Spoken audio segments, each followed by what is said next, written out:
All right, I got all kinds of mics on me, so can everybody hear me in the back? You guys are good? I can project if you need me to. I should mention these days I've actually been working at Arlington National Cemetery as an historian, and one of our most esteemed people there is Audie Murphy. He's the second most visited person there right after John F. Kennedy, and the third most popular site to visit after Kennedy and the Tomb of the Unknown Soldier. So one thing I believe the Vice President said, John McManus will be speaking next week. So your job, if you attend, when he's done, just tell him you are almost as good as Kevin Hymel. Okay, that's all I ask. Very simple ask, guys. So I'm going to talk to you about the 688 Central Postal Battalion. I'm going to tell you a little bit about their history, and then my introduction to them and how I learned about them, and making the movie, and I'll conclude with the movie premiere in Hollywood. Not really historical, but people tend to like when I talk about that. So the 688 Central Postal Battalion had a very specific mission in World War II. In the movie, they catch the mail up, but actually their specific mission was if people wrote letter to their loved ones on the battlefield in Europe, and the letter could not reach them for either the fact that they were transferred from one unit to another, they had been wounded in a hospital, were in a hospital, or had been killed, those letters would then bounce back from continental Europe and end up in multiple warehouses in Birmingham, England. And it was their job to break that logjam of mail, the undeliverable mail. So I'm going to get started here and hope my technological skills will take me through this. All of the African American women, I should mention, by the way, 688 was the only all-black, all-female unit, WAC unit, to go overseas in World War II. They really do hold that distinction. I also want to mention that, you know, when we talk about Army Rangers or paratroopers, you know, it's always important to mention, it's important to mention they were all volunteers, and I think that kind of brings them up a level in World War II. They may have been drafted, but they had to volunteer for those forces. Every single woman who served in World War II was also a volunteer. They were not drafted. They made that decision to serve their country, and they did. Women initially went to Des Moines, Iowa, Fort Des Moines, for training, and that is where Charity Adams, who's in the lead of this photograph, becomes the first WAC to graduate. Now, that had nothing to do with the color of her skin or anything, because her last name was Adams with an A, and that's why she was the first one technically to graduate. She would remain at the post and train other African American women as they came in and trained for U.S. Army duties. Now, once these women graduated, they would go off, and here they are in their training. And I remember one of the women talking about how they would iron their dresses so they would be perfect, and then they go to pick something up and it would all be wrinkled, and how upset that made them. But this is where they learned how to be soldiers, how to pack a trunk, and do a lot of marching, which a lot of women told me they did not like. A lot of black entertainers would come to the post and entertain for the women. That's Lena Horne there. And that was one of the great benefits. A lot of the most famous black entertainers came and entertained these women. Once they graduated, and a lot of them became, you know, enlisted, they went off to different posts across the country. They were not going overseas yet. And one of the women, and I'll talk about her more, Lena Derricott, she went to, I think it was Air Force Base or Post Douglas. You can see it's very rough. And her job was to measure fuel consumption on aircraft. Not exactly exciting. One of the other ladies, I think it was Romay Johnson, told me she worked at a warehouse where the lieutenant in charge never looked at her and never spoke to her. Another woman that I interviewed told me she had a post in Washington, D.C., and one of the women she worked with, one of the white women, didn't like her, and whenever she used the ladies' room, this woman would always dump a glass of water over the stall at her. So lots of little indignities to serve their country. As the war goes on, these postings appear at all different bases saying if you want to go overseas, you can sign up. And I think almost over 1,000 women, African American women, signed up. They had no idea what the assignment was, but they had to report to Fort Oglethorpe in Georgia. Out of these women, I think 855 eventually composed the unit. And they go through gas mask training, obstacle course, all kinds of different rigorous things to prepare them for their overseas duty. Now, in February of 1945, so D-Day is way past, the Battle of the Bulge is already been eliminated. It's the last part of World War II. That's when they ship over on a ship called the Ile-de-France.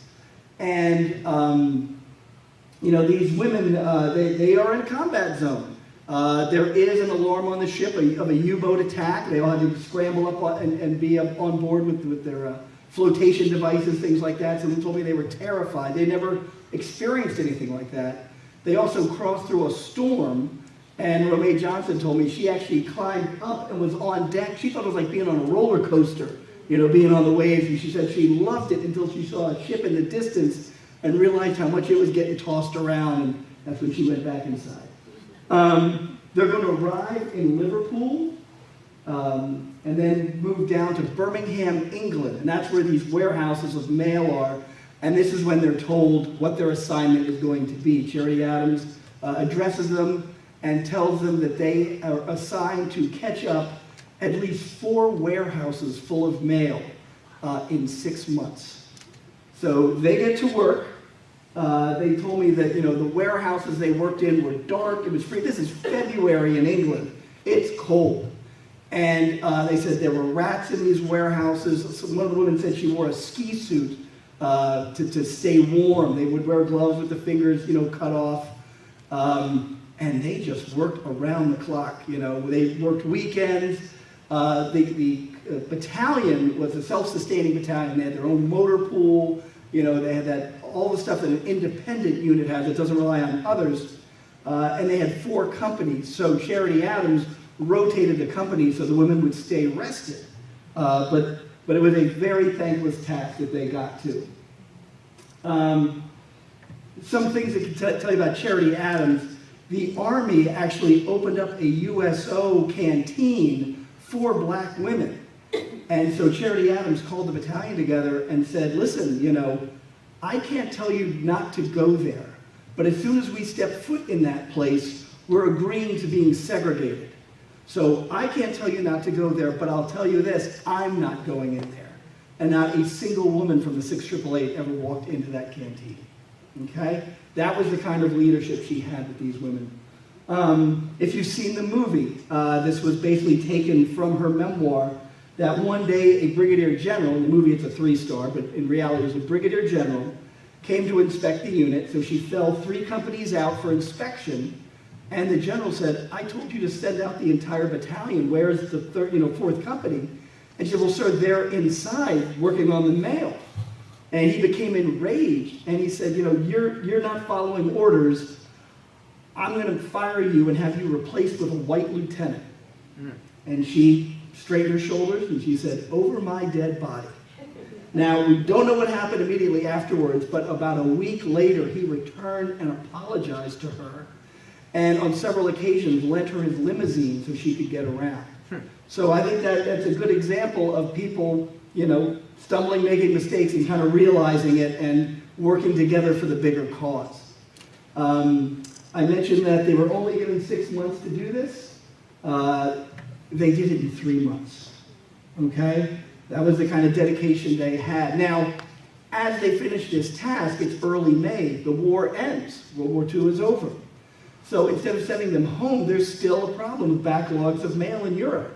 So they send them to Rouen, France, and they're given the same assignment, catch the mail up in 6 months.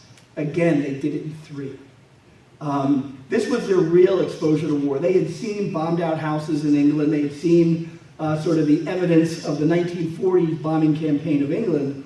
But here they saw it much more up close in France. And they said people would come to their post just skinny as sticks asking for food, that the French had been starving because of this war. And they tried to help them out wherever they could. Once they got the mail caught up, I should mention that when they came off the ship in Rouen, a battalion of African-American soldiers greeted them. And they said it was amazing, because the first thing when they came off the ships, they were like, is anybody from Iowa? Is anybody from Florida? And they were all trying to make connections with families and things like that. And one of the women told me that the men would play pranks on them. They had prepared all their rooms for them, and a lot of the guys short-sheeted their beds. I don't know if you know what that means. It means you kind of take the cover sheet and you tuck it in at the top, lay it out, and then you fold it in half, so when you climb in, you kind of get stuck. But that was kind of some of the playful things that were done when they arrived there. So they catch Hymel up in 3 months, and they send the ladies to Paris to prepare to go home. They're going to head for home in early 1946. And they put them up in these 2 hotels right in downtown Paris. And it's such a world of change for them, because a lot of these women were like midwives and seamstresses, sort of lowest rung of society. And now they're staying in a hotel where they have maids making their beds, they have chefs making their meals, they have a concierge taking care of anything that they need. And it's just a world of difference for them. When they finish in Paris, they take a big ship home. Most of them all go home together. Some of the ladies stayed in Europe, took some army courses for future careers. But eventually all the women return home. There's no parades. There's no, ships blasting water out in the harbor. They just come home and resume their lives. And, they're relatively forgotten. I've talked to a number of veterans, African-American women, who told me they joined because they would see that photograph of Charity Adams and the troops, and they would never have a caption explaining it, and eventually came to learn about the 688. So that is kind of their story. I first learned about the 688 in 2009. I was working for an Army program called Freedom Team Salute. Now this is, during the Iraq and Afghanistan wars, and the Army was suffering a little bit of a PR problem. So what they did is they decided to honor people that support the soldiers. Soldiers get medals, but what about the parents and the family members that support them? What about celebrities that go to the war front to entertain? What about veterans that, give inspirational talks to the soldiers? So that was the program. We would give these people certificates, thank them for their service, for helping out the troops. And one of my coworkers came to me and she said, hey, I met 3 women from the 688 and I want to put on an event for them. And my immediate reaction is, what's the 688? And so one of the women, her name was Mary Ragland, I said, I'm going to write a story about these women. So I went to interview Mary. She was living in an apartment in Washington, D.C. And as I was interviewing her, she got up and went into her closet, and she came back with this stack of paper and handed it to me. And I'm flicking through these pages. I said, Mary, what am I looking at? She said, well, I was the clerk for the battalion, and I made copies of all the records. These are the records of when we were in Europe. So I took pictures. Now, back then, I used something called a camera. We didn't have iPhones back then. So I took pictures, and I immediately drove to the National Archives, where I do a lot of my research. And I said to the archivist, guys, I want to see all the records of the 688. And they said, we don't have any. Back in 1947, when Harry Truman desegregated the military, a lot of people in the Army said, well, now we're one big happy Army. These units don't exist as segregated anymore, and they destroyed the records. So I went back to Mary, and I said, Mary, you are the archives of the 688. So I wrote this article for the Army Historical Foundation. It did rather well. I was very proud of it, but then I moved on. I'm an historian. I have other veterans to interview, other units to review. The one thing I kind of did to keep the spirit of the 688 alive, I do a lot of tours in Europe for Stephen Ambrose historical tours. And on one of my tours, I decided, I was with my fellow tour guide, was a retired brigadier general, worked at VMI. And I knew, so when the war ended, 3 women from the 688 were tasked with going off to a different location to do some kind of job. And the truck they were in was on a hill, and it slipped and rolled off and killed all 3 women. So those 3 women, I only have 2 pictures, they're actually buried at the Normandy Cemetery in France. They're not just people that lost their lives on D-Day, it was anybody in France in that northern region. So if you ever go there, you'll see guys who command, aircraft commanders, things like that, any planes that went down. So those women are buried there. And I turned to the brigadier general, I said, I'm going to try something risky. I'm going to take this group where all these young white men were killed, and I'm going to take them to a black woman's grave. And so I brought the group there, and I told the story of the 688. When I told the part about Paris, where they had the chefs and the maids and all that, every woman in the group, I could see tighten their lower lip and nod. And when we were done, the general said, he said, we're cut from the same bolt of cloth, Kevin. So that was a big relief, because you never know. And throughout this entire tour I did of Patton's Battlefields, almost everyone from the tour came to me at some point and said, thank you for telling the story of the 6888. We had no idea. So that's kind of just the one thing I sort of did to keep connected with the 6888. I went on, I worked at Fort Leavenworth, working on the history of the war in Afghanistan. I then moved down to Lackland Air Force Base, where I was an historian for the Air Force Medicine. And while I was at Lackland, one of my buddies from Leavenworth called me and said, hey, they're putting up these posters at Leavenworth. They're talking about building a monument to the 6888. Here's a phone number, you need to call them. I'm like, why? Just do it. So I called the number, a gentleman named Carlton Philpott answered, and he said, I've been trying to find you for a year, Kevin. And so he told me about the monument they were building. He said, we found 3 more veterans, we're going to put a parade on for them. And I said, well, I wish there was something I could do to help you out. I'm not a millionaire or anything. And I said, you know what? Give me one of those women, and I'll write a story about her for World War II, for WW2 History Magazine, and it'll come out right around the same time. And he said, boy, I got the woman for you. Her name is Lena Darricott King, and she is a pill. So I called Lena up and started to work on the story. Now, I've interviewed a lot of World War II vets, and usually my interviews are I call them about 3 times. I call them one time for the big interview. I'll start to write the story. If there's gaps, I call the veteran back, fill the gaps. And then, oh, someone didn't get the memo. Don't worry, nobody noticed. And so, now I've lost my place. And then I do a third interview just to make sure everything is perfect, and then I always send the veteran the story and make sure they approve. Well, Lena, I talked to about 10 times. And she would call me at work, Kevin, I just remembered another story. And I'd have to take out a pen and paper and jot it down. And I remember one time she called me up and she said, I don't know if you can use this, Kevin, but I think this is interesting. So many women came from us from rural areas that they didn't even know how to use a tampon. And we had to have a class to explain that. And I said, well, Lena, I'll put it in the story, but I can't guarantee the editors are going to let that pass muster.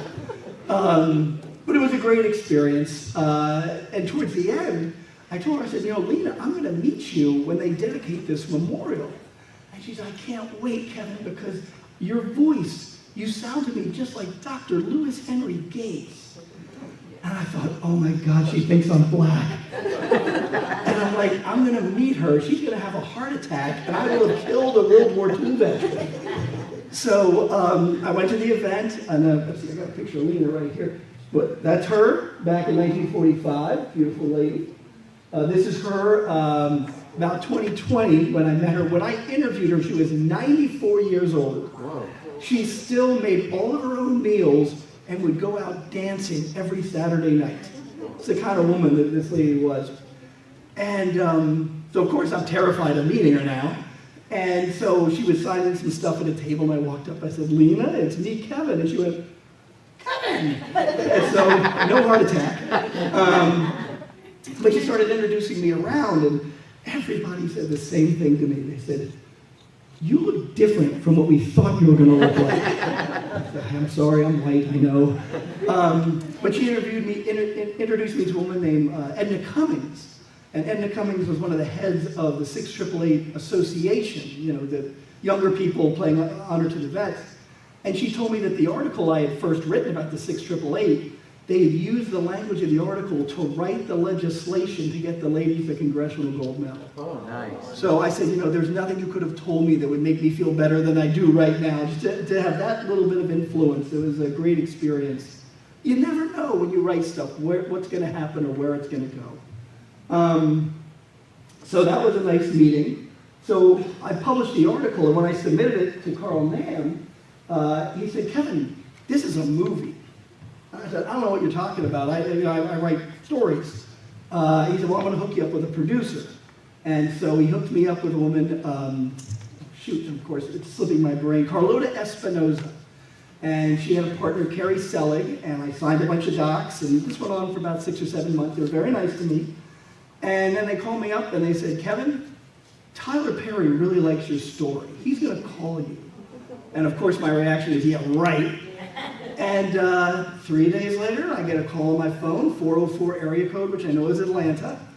And this voice that I recognize says, are you Kevin Hymel, the guy that wrote the story on the 6888? I said, yes, sir. He says, it's not sir, it's Tyler. I said, yes, Tyler, that's me. He goes, well, you're now my new best friend. So with that, I talked to Tyler 2-3 times a day while he worked on the script. I advised him on everything I could. Fantastic experience. One day he called me up. I was in my office writing a story about the tomb guards, and whenever he called, I had to run outside because that's where I had better reception. And he said, Kevin, I just got off the phone with George Lucas. He saw a rough cut of the film, and he has some questions. And I'm like, Yoda? I'm very excited. And so he gave me the questions, and I answered them and everything. And then I walked down to my office. I'm like, are you guys ready for this? So that's how that article came to be. And so there's me and Lena. So they had a ceremony for her for the Congressional Gold Medal. And it was in Las Vegas, and they said, can you fly out? The ticket was over $800, and I'm like, can't. Well, somehow the word got to Tyler Perry, and his assistant called and said, okay, limo's going to pick you up at your place, take you to the airport, fly you out, limo will pick you up there. Very generous man. So I got to pin the corsage on her. You can see she's wearing a mask. This is right at the end of COVID.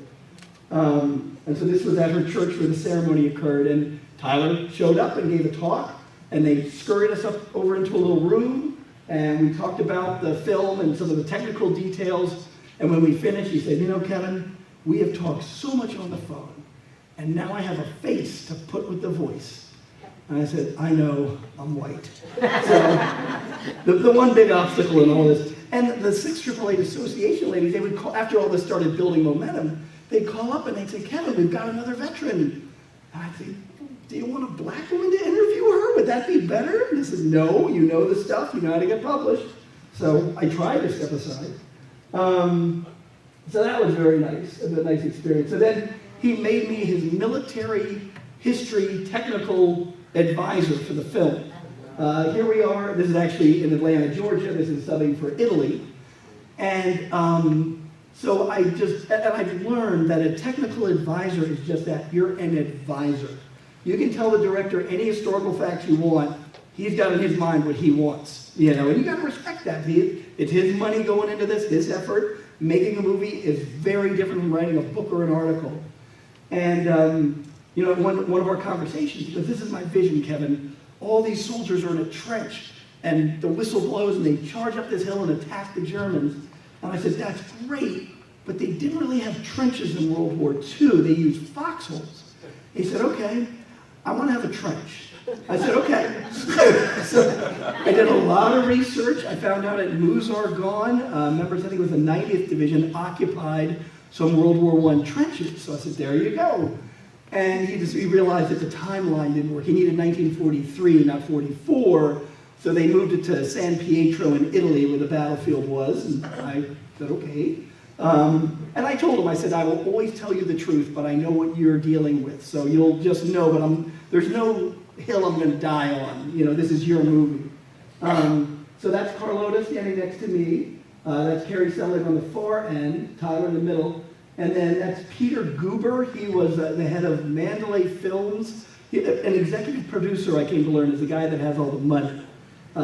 He is partial owner of the LA Dodgers, I want to say the LA Clippers, and had been in the movie-making business since the 70s. So needless to say, he paid for all the drinks at night. So I got to be on set, and one of the first scene we filmed was soldiers coming back from the battlefield in the rain.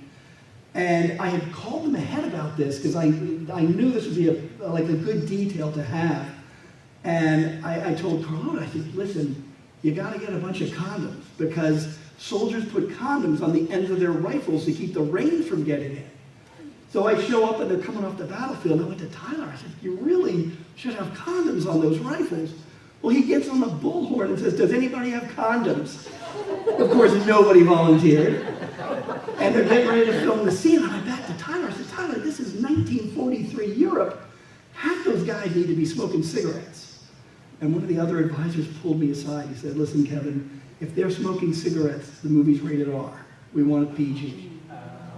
I said, so you can use the N-word and you can show battlefield violence, but you can't show a cigarette. And he goes, that's the rules. And I said, okay. So that's me learning about Hollywood right there. So this is Kerry Washington. She portrays Charity Adams, the battalion commander. That blue screen behind her is the ship that pulls into dock. You can see the women are going to come down the ramps. And I love this picture because she's doing that. So what is this white boy going to tell me about? But I told her I had just spoken to Charity Adams' son the night before. And I said, can I tell you some things about the character you're playing? She's like, yeah. I said, well, first of all, she always wore yellow gloves in Europe just because she wanted to look a little different, something to set her, aside. And she leaned her head back and she goes, wardrobe! And this guy came running up. She goes, you gotta get me some yellow gloves. He says, we can't do it now, but we'll try by the end of the movie. She goes, all right, Kevin, what else you got? I said, well, she liked to play ping pong. She goes, what am I supposed to do with that? I said, I don't know, think about ping pong when you're acting, So, in the scene, the women come off the ship, and she climbs up on a Jeep, and she gives this speech. So, here she is on the Jeep, and she says, ladies, I know you're cold, it's going to be cold, but we have orders from General Holt to march today, now, and march we shall. Unfortunately, when she said the speech, she kept saying General Grant. And so they had to keep, doing it over again. And like from the fourth time, she nailed it perfectly. And so Tyler yelled, cut. She came off the Jeep. And I went up to her and I said, I could tell you were thinking about ping pong. So that was my big contribution there. So the women, after that, they marched forward towards the camera. So there's Tyler. And so the women march towards the camera and he yells, cut. And he says, ladies, you gotta march better than that.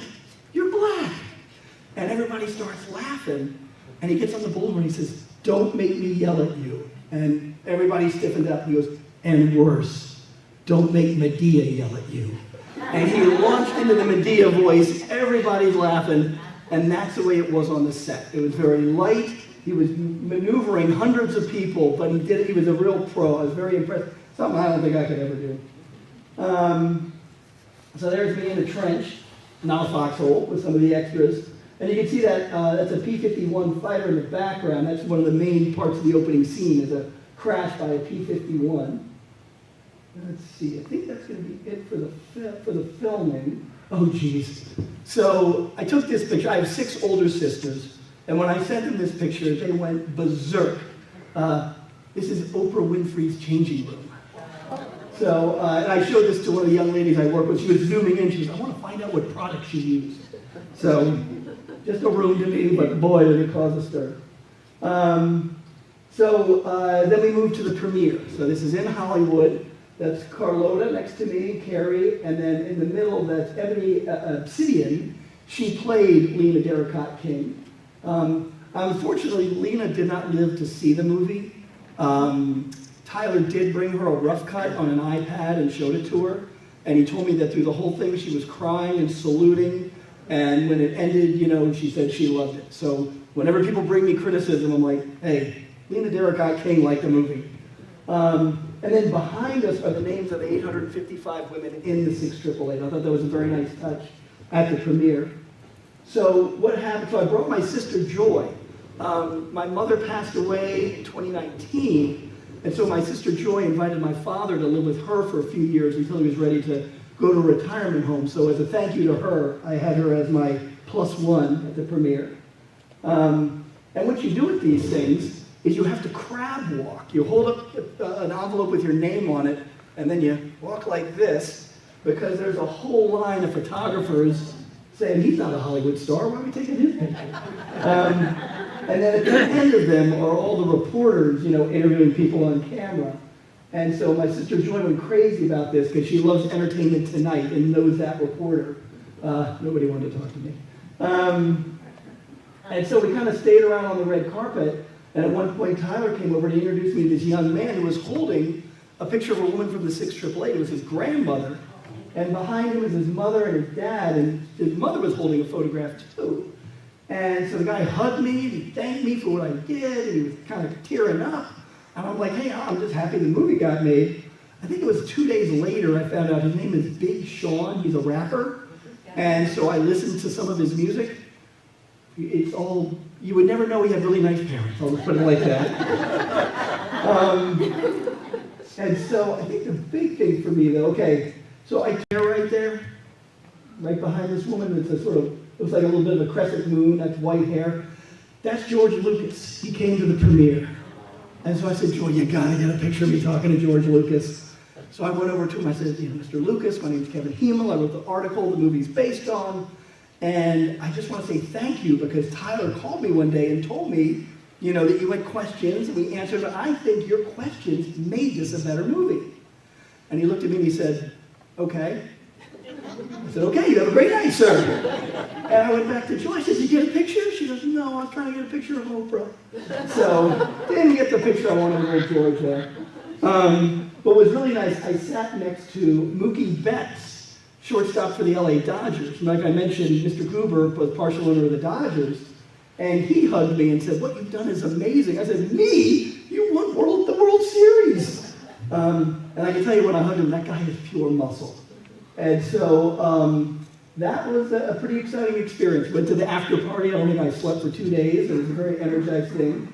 But just very happy that these women got their story told. So many people after this came to me and they just said, we never knew. They did not know the story of the 6888. So I had a very small role in that movie, but I'm very proud of it. Very excited that I got to do that. Hopefully I'll get to make a movie or a miniseries by General Patton, but for an historian, for all the stuff we write, to even get one thing done in a larger media, just a very special thing. So for that, I'm very, very grateful. And so with that, any questions? Yes, sir. How did they locate the person whose mail they were trying to forward? I'm going to ask you to repeat that into the microphone for the cameras. How did they locate the person whose mail they were forwarding? How did they find the soldiers? Right. So, wait, I got you. Can hear me? Yeah. So, how did they find the soldiers?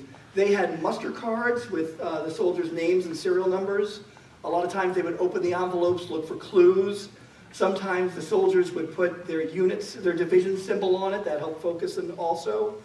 I'm trying to think, I think Mark Robinson was the one that there was like 104 of them, and to try to differentiate between them. A lot of times it was middle initials that they used. They also had the rolls of soldiers from units that had passed away, so they could compare those.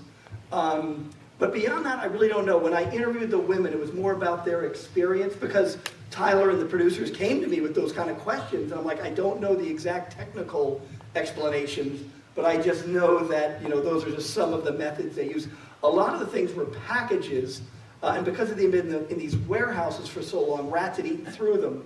So they had to undo the package, remove whatever had been eaten away, and then repackage them. And use those names, so that's another thing they had to deal with. But the exact details, and they never left the post. They didn't go deliver the mail.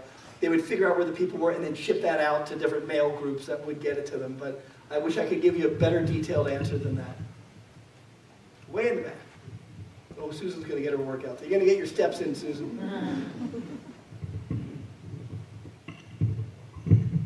Yes, sir. I retired from the post office. They have a dead letter file. The post office does.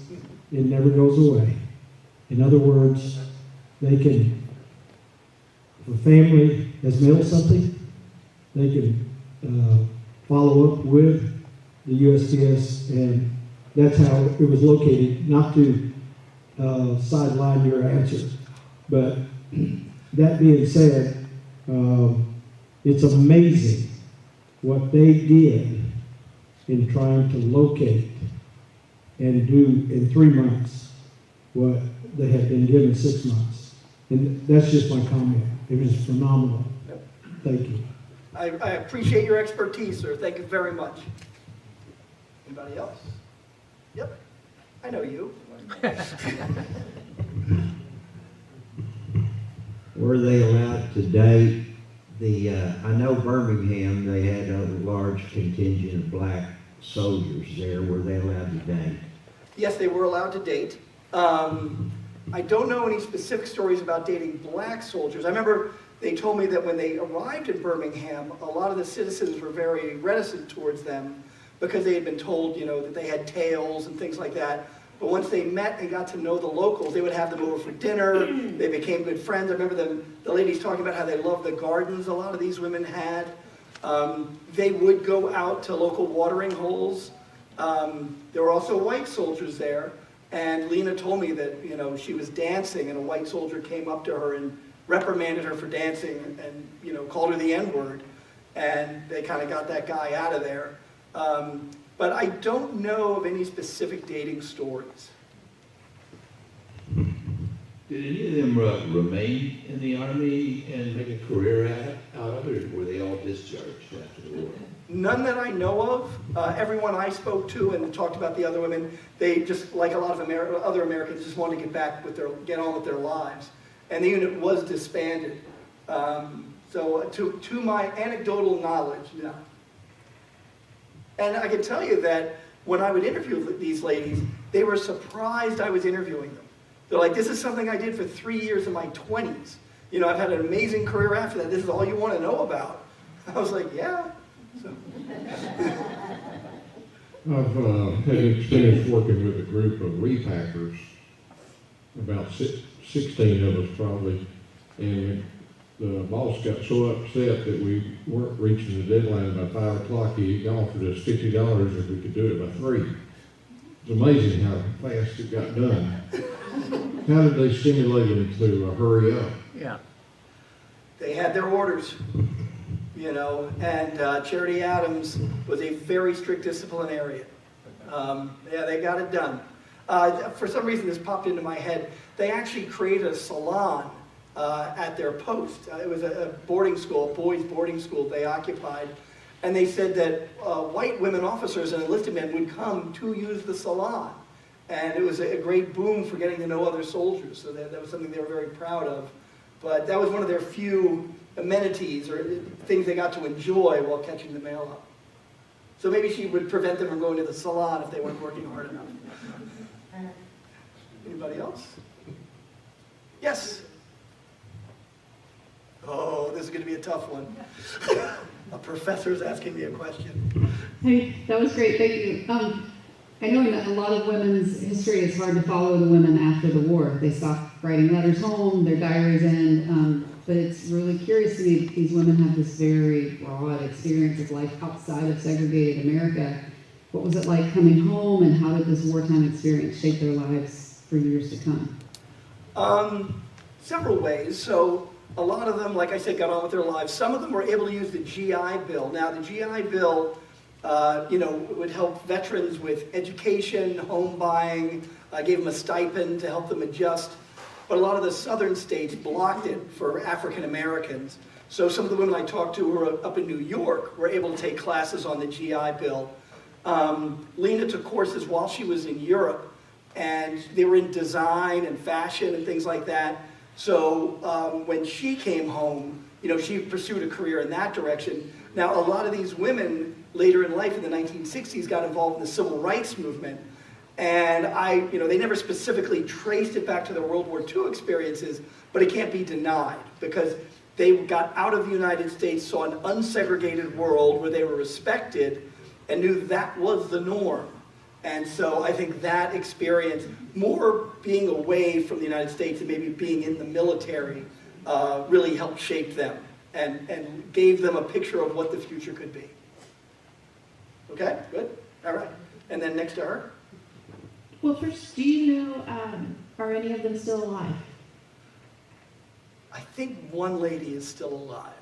I could be wrong about that. Lena lived to 101. And some of the women I interviewed, their memories were gone, so I couldn't do as exploratory research as I wanted. I've had publishers come to me who wanted me to write a book. I'm like, there's not enough information. If I someday do find the 688 records, Mary Ragland passed away when they started making the movie. Because when they contacted me, I was like, okay, I need to get her records. And her phone was dead when I called it. And then later realized she was buried at Arlington National Cemetery where I work. I think there's just one left. Yeah. And then there's a gentleman in a black jacket. There you go.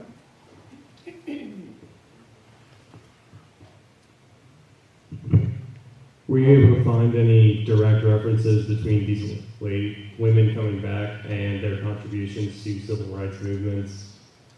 Like I said, Any not protests, marches? Yeah, not a direct line, but yes, they did partake. In fact, Lena was part of a protest before World War II.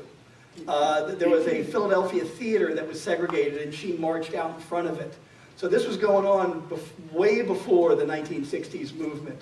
But no, they just said that they never really gave me a lot of detail because we were focused on the 1940s and then what jobs they had afterwards. But they just said, you know, yeah, and I was part of the civil rights movement. So nothing, I wish I could give you more info on that, but I just can't. All right? Okay? Thank you so much. Yeah,